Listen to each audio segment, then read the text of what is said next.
만약 여러분들이 해외를 여행하시던 중에 갑자기 휴대폰이 고장나 버린다면 어떻게 하실 건가요? 휴대폰은 긴급 상황에 도움을 요청하는 용도로 사용할 수도 있고 사진과 동영상을 촬영하여 추억도 남기며 지도를 볼 수도 있죠. 따라서 이런 휴대폰 없이 해외여행을 한다는 것은 정말 상상하기도 힘들고 휴대폰 하나 때문에 생각지도 않던 귀국을 결정해야 할 수도 있을 것 같은데요. 오늘 소개해드릴 사연도 이와 관련이 있습니다. 한 외국인은 한국에 온 지 이틀 만에 어이없는 실수로 휴대폰을 고장냈고 휴대폰 없이는 도저히 나머지 일정을 소화할 수 없을 것 같아 귀국을 결정했다고 하는데요. 그러다 우연한 기회로 마지막 희망을 걸어봤다고 합니다. 그렇다면 이 외국인에게 도대체 무슨 일이 있었던 건지 자세한 내용 살펴보도록 하겠습니다. 독일 여성의 사연입니다. 저는 독일인으로 한국으로 여행을 갔을 때 절대로 잊지 못할 엄청난 일을 겪게 되어 이렇게 글을 남깁니다. 지금이야 한국이 유럽에서도 엄청난 인기를 얻고 있지만 사실 저는 한국이 이렇게 유명해지기 전에도 한국에 알게 모르게 내적 친밀감을 가지고 있던 상태였어요. 왜냐하면 옛날부터 저희 집 컴퓨터는 삼성 브랜드의 제품이었고 TV는 LG 제품이었거든요. 지금이야 이런 한국의 브랜드가 전 세계적인 유명세를 자랑하고 있지만 제가 어렸을 적에는 적어도 독일에서는 그렇게 선호되는 브랜드가 아니었어요. 따라서 저는 아버지께 독일에도 좋은 회사들이 많은데 왜 굳이 이런 유명하지 않은 브랜드를 선호하시는 거냐고 물었죠. 그러자 엔지니어셨던 아버지는 삼성과 LG 전자제품은 몹시 뛰어나고 자신처럼 관련 직종에 종사하는 전문가들은 대부분 알게 모르게 한국의 전자제품을 선호한다고 말씀해 주셨습니다. 그리고 지금이야 한국 제품들이 인지도가 부족해서 저렴하고 과소평가되어 있지만 세계는 곧 한국산 전자제품들의 진가를 알아볼 것이고 그때가 되면 비싸져서 사고 싶어도 못 살 거라고 덧붙이셨어요. 독일의 기술은 최고이며 미국이나 다른 유럽 국가들의 제품들은 전부 조악하다며 비난만 하시던 아버지가 다른 나라의 제품을 그렇게나 칭찬하는 건 처음 봤기 때문에 제 한국에 대한 호감도와 친밀감은 꽤나 높아질 수밖에 없었죠. 그러다가 저는 우연히 삼성 휴대폰을 접하게 됐고 무엇보다 삼성 휴대폰의 디자인이 마음에 들어서 그때부터 쭉 삼성 휴대폰만 쓰게 되었습니다. 그 후 얼마 안 있어 한국의 문화가 유럽 깊숙이 침투하기 시작했고 저는 저도 모르는 사이에 한국 드라마의 광팬이 되어버려서 낭만을 찾아 한국으로 오게 됐죠. 도대체 한국 제품을 왜 쓰냐며 투덜댔던 제가 이제는 한국산 휴대폰을 가지고 한국으로 첫 해외여행을 떠나게 되다니 저는 이 상황이 뭔가 신기하다는 생각도 들었습니다. 저는 한국 드라마에 나온 촬영지나 식당 등 모든 것을 제 휴대폰 카메라 속에 담을 생각이었기에 뭔가 여행자로서의 설레는 감정에 더해 알 수 없는 막중한 책임감을 안고 한국으로 입국했죠.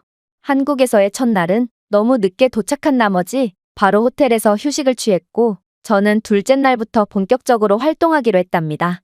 그리고 긴 여정을 떠나기 전 근처에 있는 편의점에 들러서 간식을 이것저것 구매하기 시작했어요. 요즘의 한국 편의점은 일본보다 훨씬 발전해서 오히려 일본인들이 한국으로 편의점 관광을 온다고 들었는데 확실히 한국의 편의점에는 여러 신기한 음식들이 많았고 특히나 제가 좋아하는 유리병에 담긴 페리에 탄산수도 판매하고 있어서 너무 신기했어요. 보통의 경우 편의점에서는 플라스틱 병에 담긴 탄산수만 구비되어 있는 경우가 많은데 한국의 편의점에는 이런 희귀한 제품들도 판매하고 있어서 구경하는 재미가 쏠쏠했죠. 어쨌든 저는 기분 좋게 페리에 탄산수를 구매해서 마시고 유리병을 쓰레기통에 던졌죠. 아니, 정확히는 유리병에 쓰레기를 던진 줄 알았죠. 왜냐하면 정말 어이없게도 저는 유리병을 버린다는 게 그만 반대손에 쥐고 있던 휴대폰을 던져버렸고 휴대폰은 쓰레기통 안으로 던져지며 퍽하는 불길한 소리를 냈거든요. 저는 깜짝 놀라 쓰레기통을 확인해봤지만 제 삼성 휴대폰의 액정은 무참히 박살나 있었고 저는 어이가 없어서 몇 분간이나 그 자리에서 멍하니 서 있었답니다. 휴대폰을 사용할 수 없다는 건 제가 그렇게나 기대했던 사진을 찍을 수가 없다는 걸 의미했고 지도도 볼 수가 없어서 어딘가를 방문하지도 못할 뿐더러 여자 혼자 떠나는 여행이라고 걱정하시는 부모님과의 연락도 할 수 없다는 것을 의미하죠. 더 최악인 건 미리 예약해둔 호텔 예약 확인도 할 수 없어서 이건 사실상 여행 불가를 의미했습니다. 제 휴대폰은 사용한 지 3년이나 지났기 때문에 휴대폰이 고장난 것은 그렇게 아깝지 않았지만 이런 어처구니 없는 실수 때문에 정말 기대했던 한국에 오자마자 다시 독일로 돌아가야 한다는 사실이 너무 속상하고 원통해서 눈물이 나왔어요. 한번 나오기 시작한 눈물은 걷잡을 수 없었고 저는 그 자리에 주저앉아 대성통곡을 하고 말았습니다. 그러자 한국인 편의점 직원이 다가와서 제가 처한 상황을 유심히 보더니 저를 달래주며 자신의 휴대폰으로 수리 매장에 연락을 해주겠다고 말했어요. 하지만 독일에서 휴대폰 액정 수리는 짧아야 2주, 길면 한 달이나 걸리는 작업이므로 제겐 휴대폰 수리가 의미가 없었죠. 외국에서 휴대폰도 없이 한 달간 있는 건 정말 말도 안 됐기 때문이에요. 따라서 저는 이 친절한 한국인 직원에게 저는 여행자이고 휴대폰이 수리될 때까지 기다릴 수가 없어요. 라고 답했습니다. 그러자 직원은 자신도 삼성 휴대폰을 사용하고 있는데 이 정도 손상은 서비스 센터에 가면 10분이면 고칠 수 있다는 다소 황당한 이야기를 하더군요. 저는 이건 당연히 불가능하다고 생각했지만 너무 절박했던 터라 그 길로 가장 가까운 수리센터에 방문하기로 결정했습니다. 어차피 예약은 제게 딱히 의미가 없었거든요. 한국인 직원은 휴대폰을 사용할 수 없는 저를 위해 수리센터에 가는 법을 종이에 상세히 적어주는 친절을 베풀어줬고 돌이켜보면 정말 앞이 캄캄했던 상황이었지만 이 한국인의 친절에 너무 감사해서 애써 침착을 유지할 수 있었던 것 같네요. 그렇게 저는 삼성 수리센터를 방문했고 예약은 하지 않은 상태였지만 10분 정도 대기 후 수리 상담을 받을 수 있었어요.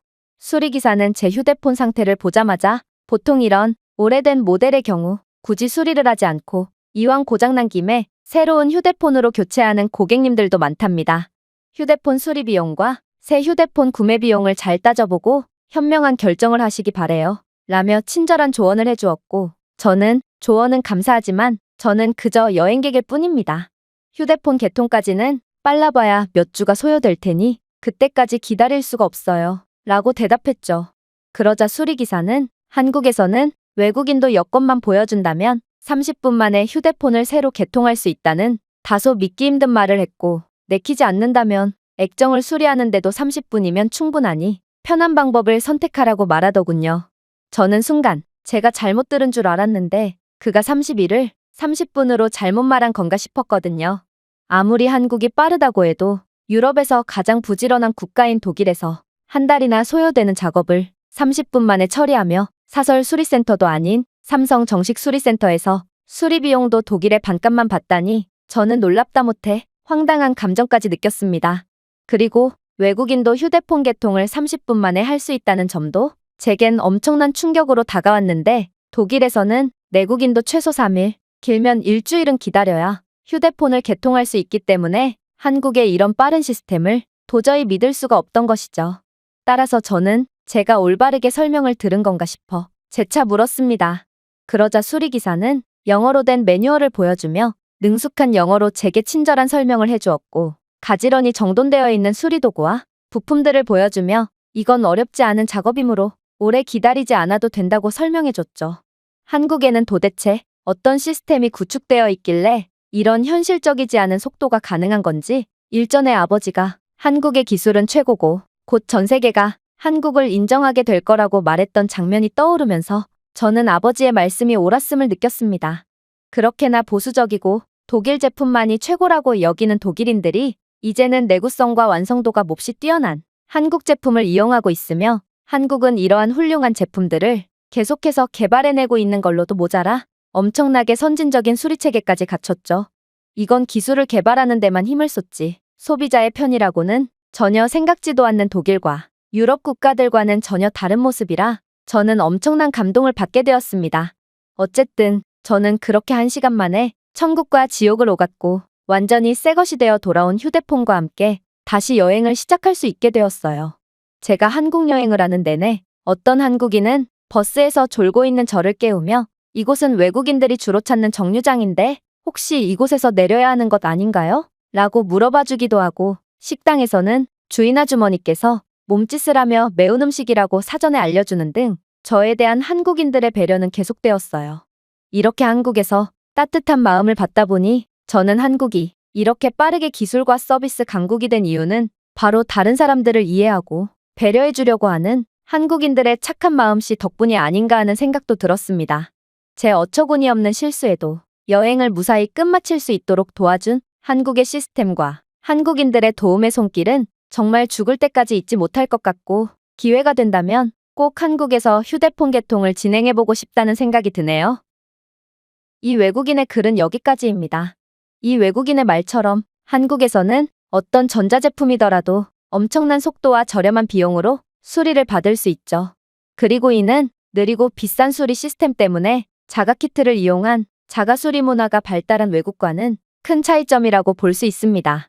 그렇다면 이 글에 대한 다른 외국인들의 반응은 어떤지 댓글을 통해 해외 반응을 살펴보겠습니다. 내가 생각하는 한국 수리센터의 가장 큰 장점은 공식 수리센터가 어디에든 있다는 거야. 미국에서는 차를 타고 엄청나게 나가야 했다면 한국에서는 10분만 걸으면 수리를 받을 수 있지. 맞아.